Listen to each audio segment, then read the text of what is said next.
Hi you guys, it's Kristen. Welcome back for another Artist Spotlight Series video. Today I am featuring Amanda of Bloom and Bewilder. I saw her in our All Things Clay Earring Facebook group and she was talking about her packaging and she did a little short little time-lapse video of it. I was blown away by how beautiful it was and how thoughtful all the pieces were that she included in her packaging, and I asked her if she would come on here and share more with you guys. I'm so excited that she agreed to do that. Not only is she an amazing artist with polymer clay and other mediums, but she also just puts a lot of thought into her packaging. It is eco-friendly, that sort of thing, so I think you guys are really going to enjoy it. In the beginning, she kind of gives a rundown of everything she includes in her packaging boxes when she ships her earrings, and then at the end of the video, she goes into more detail of how she cuts her own cards and makes them herself and that sort of thing to save money. So hang in there to the end of the video and I think you guys are really going to love it. Hello, I'm Amanda from Bloom and Bewilder and I'm going to talk a little about my packaging for my polymer clay earrings. I've gotten a lot of great feedback on my orders and I'm always having people tell me that they loved my packaging. What's important to my customers is also important to me, and I believe that handmade earrings should be treated as art and they should be packaged as such.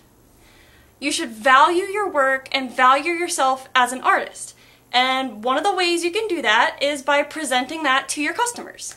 I guess if I had to say what the most important aspect of my packaging would be, it would be mindfulness. Being mindful of what your customer wants and expects, as well as what's important to you. Obviously, your customer is going to expect their jewelry to arrive in one piece, and being as eco-friendly as possible is really important to me. As a business, I want to leave as small of a footprint on this earth as I can, but still achieve what I want for my brand. The biggest debate in the jewelry world is bubble mailer versus box, and I'll always recommend the box. Nothing compares to a good shipping box. I have these Tablock shipping boxes from Eco and Clothes. They are 4x6x2, but I also have 6x8x2 boxes for larger orders. These come flat and you'll want to assemble them yourself. It's super easy and once they come together, it's really sturdy and honestly, it can withstand being tossed around by the postal service. I love these boxes not only because they're made from 100% recycled material, but they're super easy to add your own branding. I use this stamp from 904 Customs on Etsy and I highly recommend. It does take some time to fold these boxes, but it's super easy once you get the hang of it. Next, I'm going to fold a piece of tissue paper and place it in the box like so.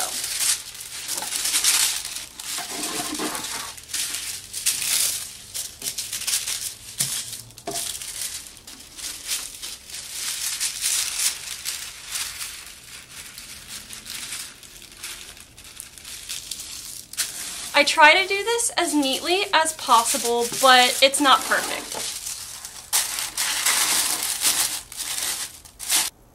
Once I have the tissue paper, I use this crinkle paper as a filler.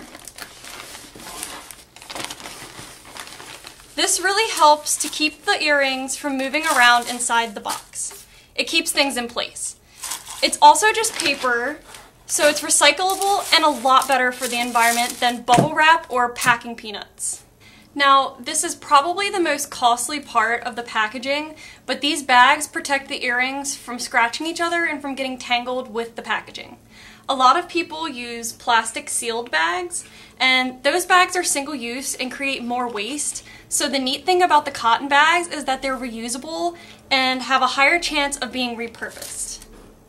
Customers may even keep their earrings in these bags. I got these from Amazon and stamped my logo right on the front.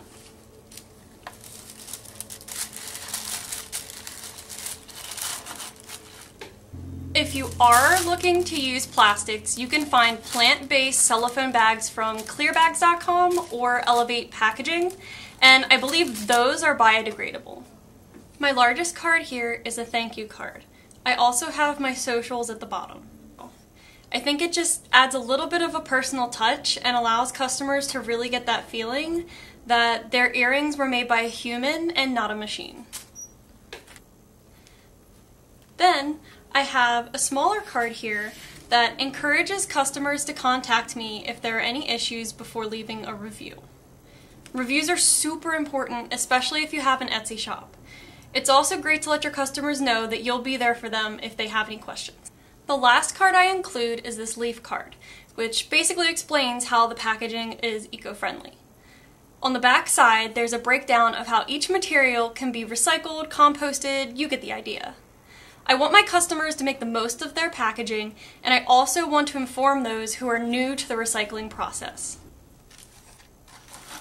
Once I have all of my cards in place, I fold tissue paper over top and use a sticker to keep it closed.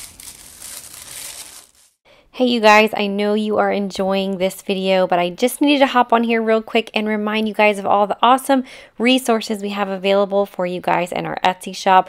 The first one is our Polymer Clay Earrings ebook, which is just like a getting started guide with all the details that you need to know. I have tons of color recipes using Sculpey Primo and Sculpey Souffle, so depending on your clay preferences, there's color recipes for you there. I also have customizable jewelry care cards. There is a ton of different styles and skin tones here, and I believe there's 9 different cards that it comes with. You edit them right in Canva, and you can print them out just like Amanda is talking about in this video. Canva is free to use, and it's super simple to edit the cards, change your name, your socials, add all those details on there. You can even change some of the text if you want to add a discount or something like that for future orders for your customers. So it's a very inexpensive way to add something really special to your packages just by printing them off at home on some cardstock paper just with your home printer. So check out our Etsy shop for all those things. Check us out on Facebook, All Things Clay Earrings in our Facebook group, and I'll see you over there.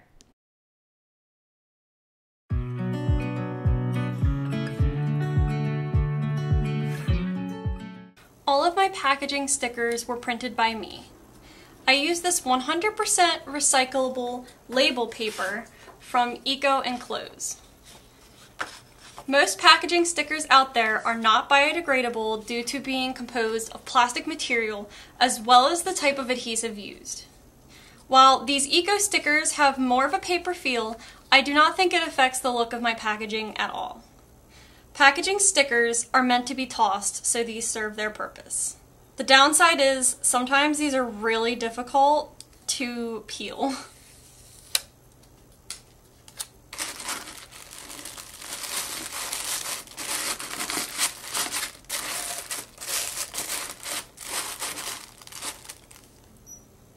I'll fold the box up and prepare the shipping label.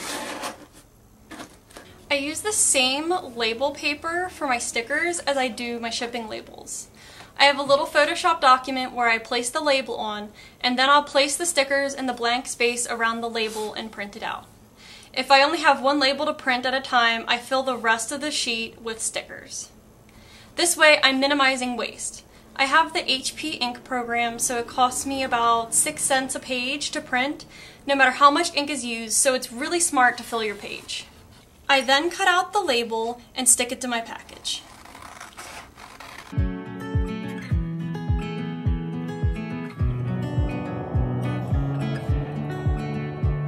I wrapped mine around the box with the buyer's address and the barcode on top.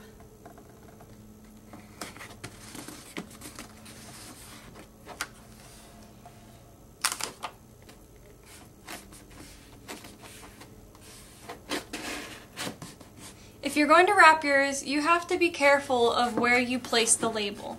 The important parts have to be on top. I then use this eco packaging tape that I designed and ordered through Sticker Mule. I designed it to fit my box like a label to seal where the tab lock is.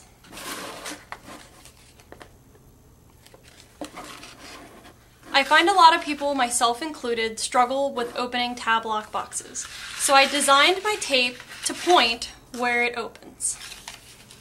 This tape is great because it has water-activated adhesive. I usually run the backside under my sink, but for the purpose of this video, I'll use a wet paper towel.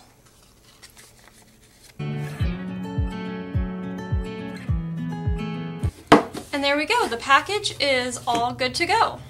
If you're wondering about my cards, I print and cut all of my cards myself with either an X-Acto blade and a ruler or a paper cutter.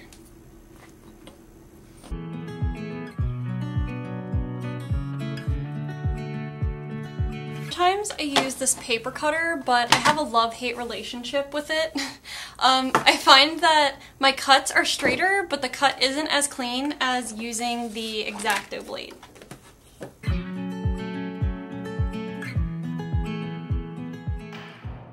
On some cards, I use a corner punch to round the corners. I think this gives your cards a really professional look.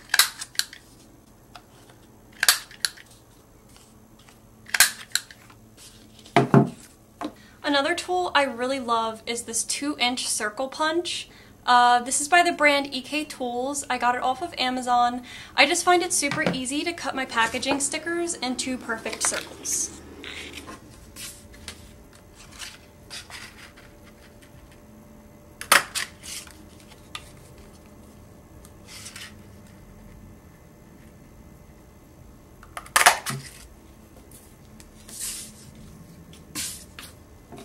In the end, this seems like a lot, but you can save a lot of money by making cards yourself. Believe it or not, sometimes eco-friendly packaging materials are cheaper, and sometimes it's only a matter of a few cents more per order to go green.